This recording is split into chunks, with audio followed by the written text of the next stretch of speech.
It's a lovely evening in Croft Manor and Zip is a horrible goose. While wandering through the hellish crossover of Silent Hill and Downton Abbey, Lara is shot at by a disgruntled employee. Why? Perhaps he was fed up of having no real purpose in the series, or perhaps he saw a version of Lara wearing black leather with her hair in a braid and had a flashback to a previous life, lost his mind and tried to correct the timeline. Or maybe he's just a dick.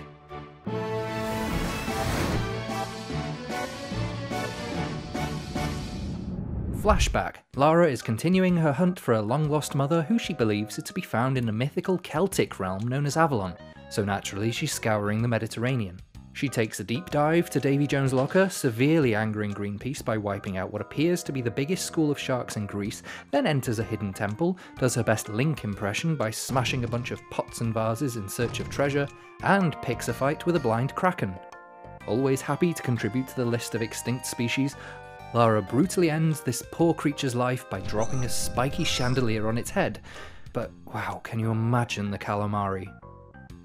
Hidden behind the kraken, Lara discovers the apparently very forgetful Norse god Thor's glove, then leaves the temple in rubble. But to her credit, it's not her fault this time. Armed goons clad in black gimp suits attack Lara, steal the magic glove, and set off some explosives. Not one for fear of missing out, Lara chases the questionably dressed men back to their ship to play a very lethal game of I want my bloody glove back.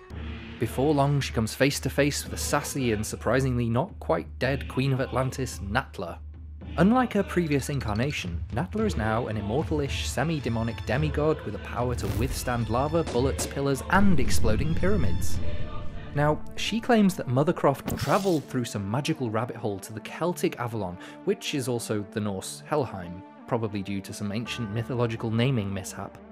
She makes some vague allusion to Lara's father, because God forbid the drama with Lara's mother be the only thing Lara has to deal with, and says she'll help Lara as long as she finds Thor's hammer. Brilliant. This doesn't sound like a trap at all. Oh, also Lara's ex-bestie Amanda is there, who nearly gets shot in the face and while throwing a tantrum actually throws Thor's glove right back at Lara. It seems another Norse underworld can be found in Thailand, because why the hell not at this point, so Lara traipses around in the jungle slaughtering tigers and yeeting spiders into oblivion until she's pounced on by a bunch of giant lizards guarding a statue of Shiva. Down Lara goes into one of those famous Nordic Thai underworld temples, where she discovers Lara's dad did indeed get mixed up with Natla's affairs, because of course he did. And she discovers that she doesn't only need Thor's glove to wield his hammer, but a pair of gloves and also a belt. What next? Thor's hat? Thor's saucy underwear? Anyway, a clue leads Lara right back to Croft Manor, so she returns to her home sweet home. Winston apologises for having not cleaned the crypt recently, no doubt afraid of being accidentally locked in there by someone, not naming any names. Inside, Lara conveniently finds another one of Thor's gloves, along with a map to the rest of Thor's accessories. We're then treated to a brief recap at the very beginning of the game. Croft Manor goes to hell. Flames tear through Lara's extensive collection of clothes and she's shot at by Zip. He claims he saw someone who looked just like Lara break in and steal Amanda's magic smoke monster stone, escape and blow the place up. And I've got to give this one to Zip, because if it wasn't Lara then they absolutely nailed her MO.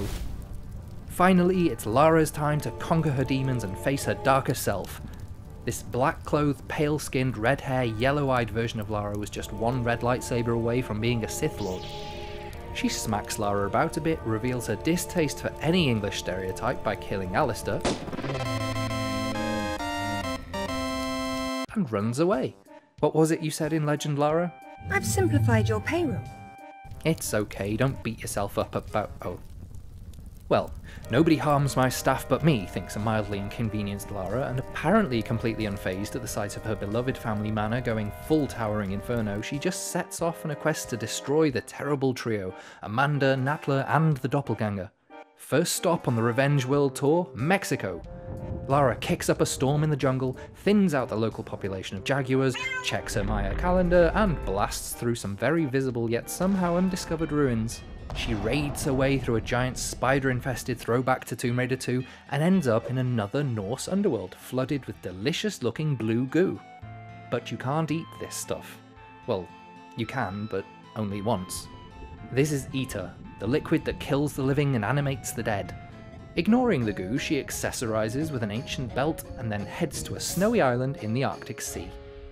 In a bizarre twist on the Three Billy Goats gruff, Lara crosses a big bridge and shoots several ice trolls before snatching Thor's hammer with the intent of using it to put the final nail in Natla's coffin.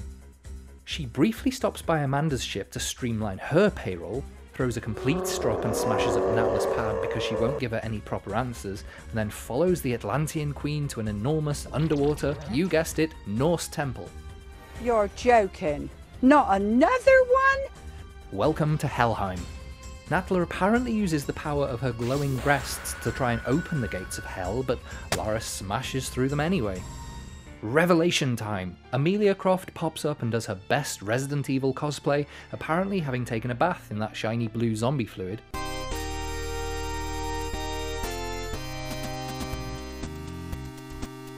And is shot off the edge into a pool of goo by a shell-shocked Lara. You ain't my mother! Yes, I am! And then it's Natla's turn. Who's